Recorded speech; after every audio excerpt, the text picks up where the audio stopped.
Bonjour à toutes et à tous, je suis ravi de vous retrouver aujourd'hui sur la TV d'Eric pour vous parler de l'application EOS.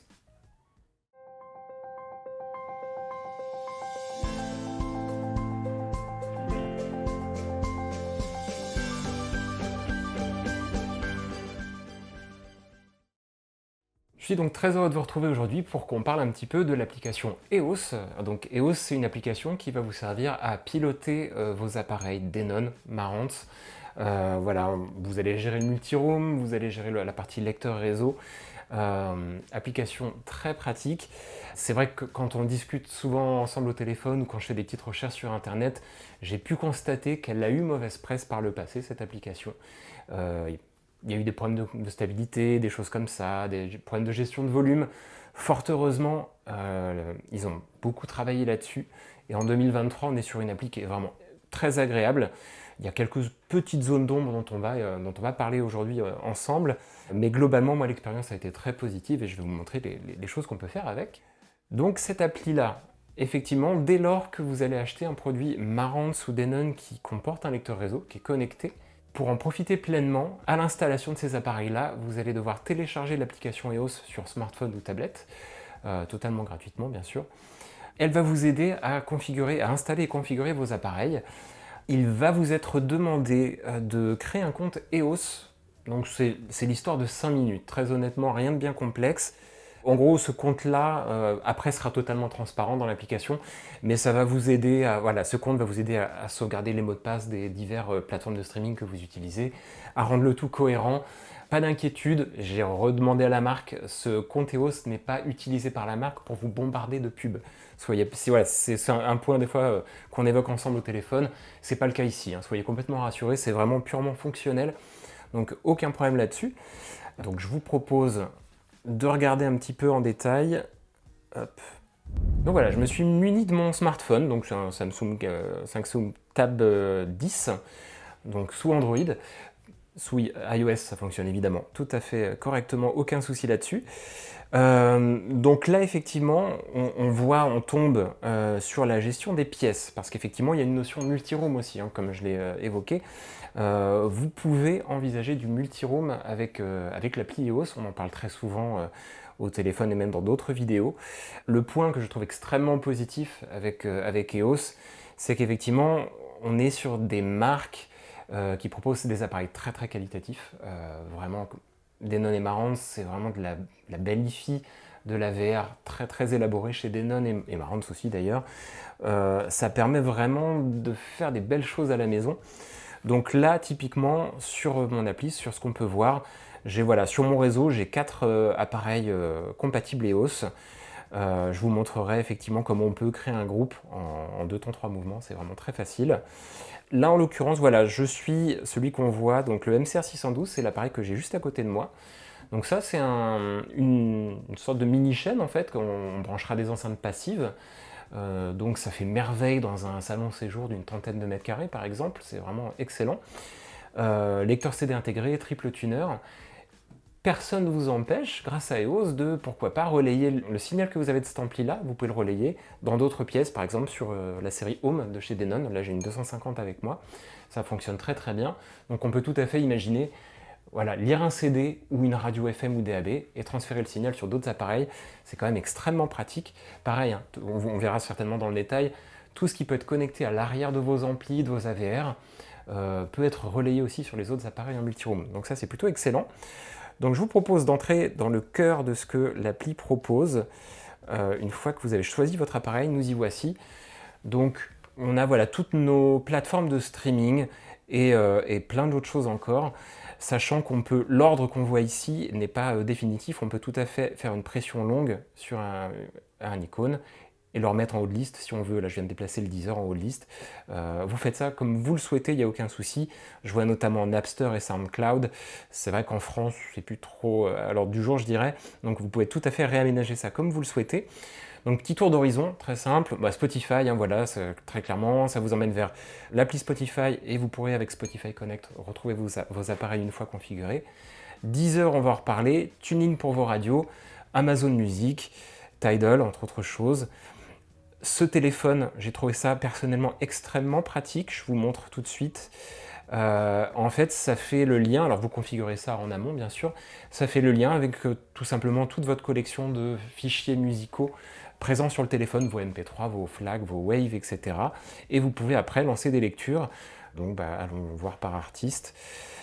J'ai fait un petit test hier en préparant la vidéo, j'ai pu constater avec grand plaisir que même mon contenu téléchargé en Studio Master, donc en 24 bits, 96 ou 192 kHz, était parfaitement retranscrit sur EOS. Aucune perte de qualité au moment du stream, donc j'ai trouvé ça très très pratique.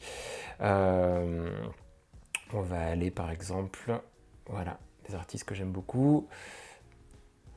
Si on décide de jouer l'album, jouer maintenant. Voilà, on se retrouve avec la pochette de l'album, la chanson, etc. On peut toujours aller voir sur le petit i en haut à gauche. On peut revérifier le format du fichier et effectivement voir le taux d'échantillonnage. Là, on est bien en 96 kHz et 24 bits, donc on est bien en Studio Master. C'est exactement la résolution du fichier que moi j'ai acheté. Donc j'étais très content de ça. Donc voilà, ce téléphone, on vient de l'aborder. Serveur de musique, c'est si vous avez un NAS par exemple, ou si vous avez un dossier partagé sur l'ordinateur, vous pouvez effectivement aller récupérer vos chansons qui sont sur le NAS et les jouer via EOS, impeccable. Les listes de lecture, on va voir ça un petit peu en détail après. Votre historique de lecture, les entrées, on en parlait juste avant, si vous avez cet ampli-là, ou même un AVR Denon assez complexe. Là, par exemple, vous voyez, j'ai vraiment le listing précis de toutes mes entrées physiques de chaque appareil que j'ai sur mon réseau. Donc si, admettons, j'avais sur cet appareil-là, hein, sur la prise optique, si j'avais la télé, je pourrais tout à fait la relayer sur d'autres enceintes en choisissant MCR612 Optical In One, par exemple. Pourquoi pas, si c'est connecté comme cela. Donc ça, c'est vraiment bien. Les favoris, je fais un petit point là-dessus. Alors, ce sera exclusivement les web radios. Mais c'est vrai que vous pouvez mettre vos web radios en favoris et les retrouver très facilement. Après, pour peu que vous ayez cet ampli-là, par exemple, qui a une télécommande vraiment hyper complète avec un pavé numérique, il est très facile d'aller, par exemple, mon TSF Jazz étant numéro 1, avec la télécommande, je peux très vite le rappeler. Donc voilà, ça c'est impeccable. CD et tuner, ma foi, c'est assez clair. Donc voilà pour ce qui est des sources. Je prends un instant pour parler de Deezer parce que c'est quelque chose que j'ai... voilà, c'est une discussion qu'on a très souvent au téléphone. Effectivement, Deezer, si vous avez l'abonnement Deezer hi-fi par exemple, que vous êtes en qualité CD, en ce moment, et c'est toujours un point un petit peu bloquant pour EOS, en ce moment, effectivement, votre contenu sera downgradé en qualité MP3 320K, donc c'est le meilleur des MP3, mais ça reste du MP3. Donc ils sont parfaitement conscients de la chose, que ça commence à poser problème maintenant qu'il y a des beaux abonnements chez Deezer. C'est en chantier, c'est un point d'amélioration, ça m'a été confirmé. Donc voilà, si vous êtes attaché à vos appareils Denon Marantz, que vous avez un compte Deezer et que vous voulez vraiment en profiter, un tout petit peu de patience et on va arriver à quelque chose qui sera à la hauteur de la qualité de votre abonnement. Donc voilà pour Deezer. Je fais un petit point très rapide aussi sur le grand absent de cette appli. On en parle souvent, on en a parlé dans d'autres vidéos avec Eric notamment. Qobuz est bien sûr absent de chez EOS pour l'instant. C'est en chantier, mais c'est un long chantier, pour être tout à fait honnête, et mon contact chez eux me l'a confirmé. C'est un très long chantier. Je ne sais pas si vous vous souvenez de la vidéo qu'on a fait sur les plateformes streaming et un peu le marché de la musique là-dessus. Nous, on est très attachés à Qobuz, mais souvenez-vous que c'est une appli vraiment franco-française et qu'au niveau monde, ça représente pour l'instant pas grand-chose dans l'absolu, mais ils sont, voilà, il a été remonté quand même que pour nous, Français francophones, Qobuz, historiquement c'est important, donc ils travaillent dessus. On ne sait pas quand ça arrivera, donc pour l'instant, je peux que vous conseiller, comme je vous l'ai dit dans d'autres vidéos, télécharger mConnect par exemple, même la version gratuite, hein, ça vous permet de contourner le problème pour l'instant. Voilà pour ce qui est de Qobuz. Au niveau de vos sources, donc on en a parlé tout à l'heure, TuneIn est votre fournisseur de radio par internet, totalement gratuit pour vous, aucun souci là-dessus. On en a parlé 1000 fois, mais l'énorme avantage des web radios, c'est que vous avez à peu près 35 000 web radios de par le monde. Et pour ce qui est des radios françaises, les plus grandes radios françaises, vous avez toujours des déclinaisons de votre flux principal. Par exemple, vous êtes dans votre voiture en DAB, vous écoutez TSF Jazz, ok, c'est la radio principale. À la maison, grâce aux radios par internet, vous avez en général 5 ou 6 déclinaisons par style de jazz ou de blues. C'est toujours très intéressant.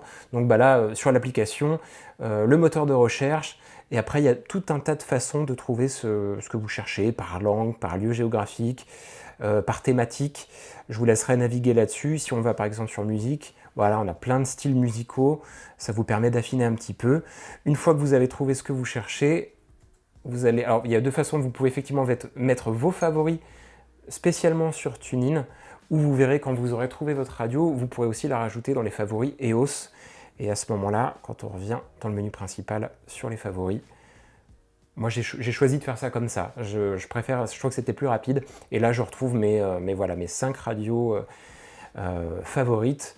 Et voilà, j'en ai par exemple, j'en ai 3 françaises et j'en ai 2 anglo-saxonnes.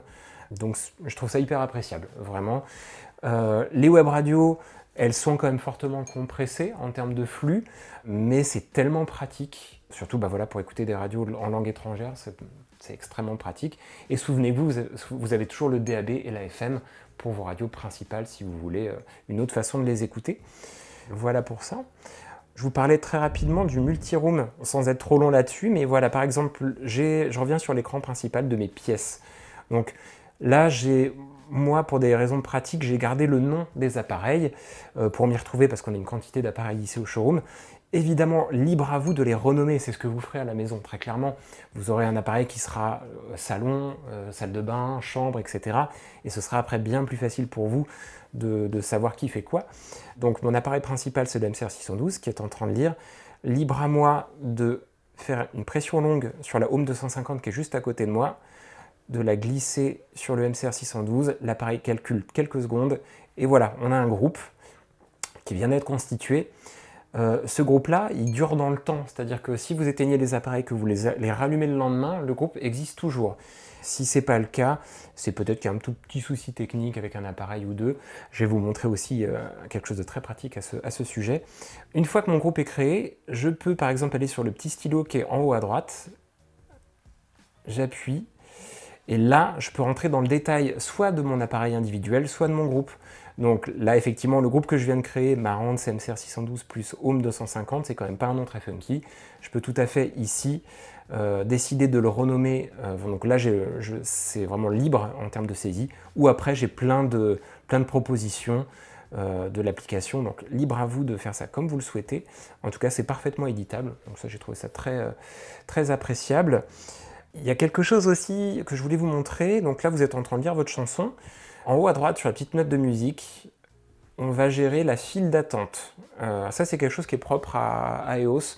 Alors moi, je vous avoue qu'à titre personnel, je ne l'utilise pas beaucoup parce que j'ai des playlists qui sont vraiment faites comme moi je le souhaite, etc.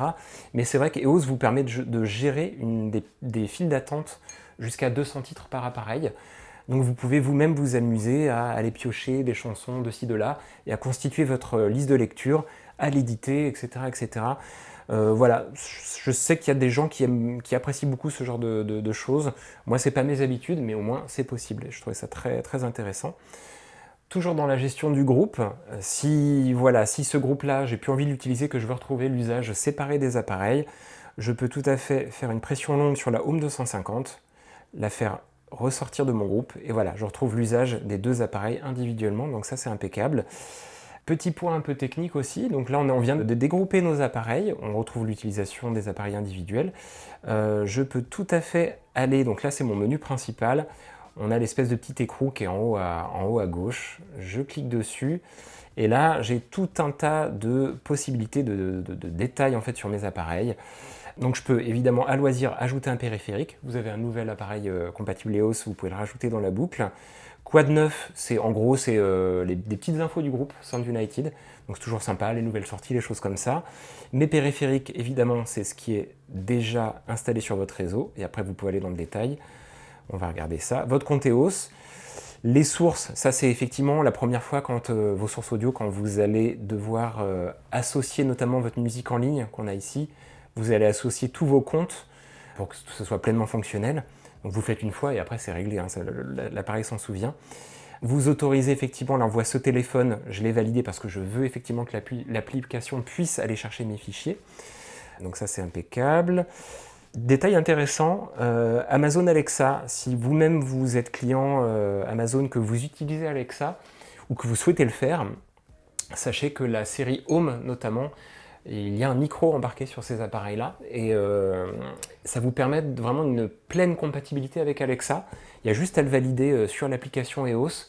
Extrêmement pratique au quotidien. Moi, j'utilise ce genre de système. Et si, alors soyez rassurés aussi parce qu'on me pose tellement souvent la question, il y a toujours la possibilité de couper le micro sur ce genre d'appareil. Donc si vous souhaitez un peu plus de confidentialité ou que vous souhaitez garder vraiment la maîtrise totale de ce genre de choses, c'est complètement possible.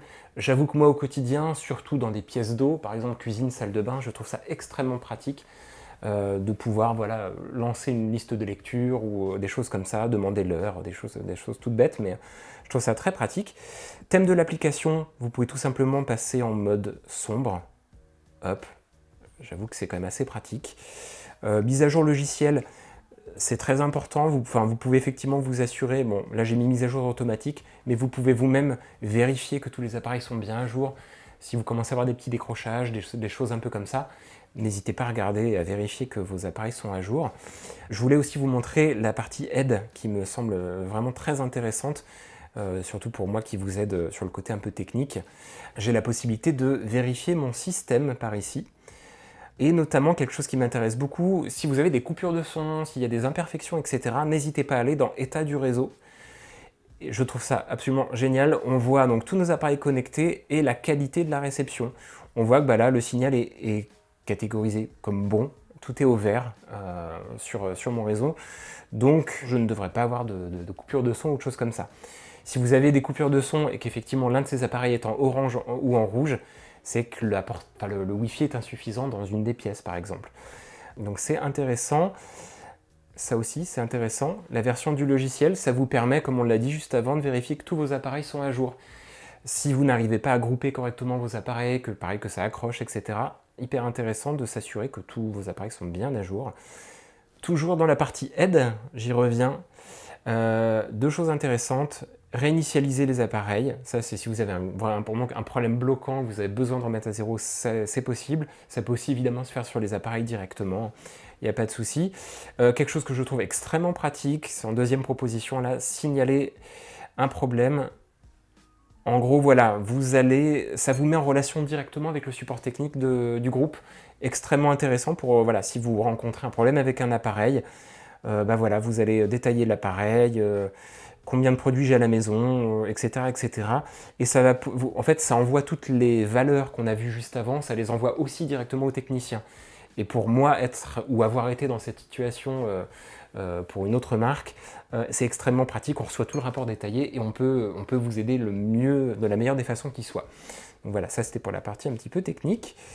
Petit aparté aussi pour vous parler des petits bonus en fait de l'application EOS quand vous êtes dans un contexte home cinéma, notamment grâce à la barre de son Denon Home 550. Vous avez des petites options en plus qui sont très sympas, qui sont tout à fait gérables via EOS. Vous pouvez notamment enclencher le mode nuit, qui est extrêmement pratique pour voilà, si vous êtes en appartement ou si vous écoutez tard le soir, que vous ne voulez pas réveiller votre entourage ou les voisins. Le mode nuit va en gros compresser les plages dynamiques, réduire un peu les basses et faire en sorte voilà, que c'est quand même une écoute plus discrète. En plus du mode nuit, vous avez autre chose qui est le mode amélioration des dialogues. Donc là, on va évidemment pousser les dialogues, on va moins perdre en fréquence basse. Donc voilà, ça c'est dispo via l'appli EOS, extrêmement pratique. Autre chose aussi pour la barre de son, vous avez l'option groupement du son TV. En gros, c'est si vous avez la barre de son et si vous avez d'autres enceintes home dans la maison, grâce à cette option groupement du son TV, vous pouvez valider tout de suite le fait que la barre de son relaie le signal sur d'autres appareils. En pratique, l'avantage, c'est par exemple vous écoutez votre émission préférée ou les infos, peu importe, vous écoutez ça et vous partez dans la cuisine pour terminer votre plat. Vous pouvez, voilà, grâce à cette option-là, relayer le signal en cuisine et ne rien perdre du JT, de votre match de foot, etc. etc. Donc c'est franchement très utile. Il y aura une option source directe aussi qui vous permettra de remettre une paire stéréo en dual mono. Ça peut être pratique, alors je pense notamment à nos clients professionnels, si vous gérez une salle d'attente ou si vous avez besoin que voilà, vous ayez le même contenu par enceinte dans différents endroits de la pièce, c'est quand même très pratique. Voilà pour ce que je peux vous dire donc brièvement sur cette appli-là. En 2023, EOS a fait énormément de progrès, très honnêtement. Il n'y a réellement plus grand-chose de bloquant. Effectivement, on attend Deezer hi-fi. on attend Cobuzz. C'est pour moi finalement les deux seules zones d'ombre. C'est une appli que j'aime beaucoup et qui me permet surtout de gérer des appareils que j'aime beaucoup. Donc ça c'est voilà, très important. J'espère que cette vidéo vous aura été utile, que vous aurez apprécié ça. N'hésitez pas à la liker si ça vous a plu, à souscrire à la chaîne. Et puis je vous dis à très bientôt pour de nouvelles vidéos. Au revoir.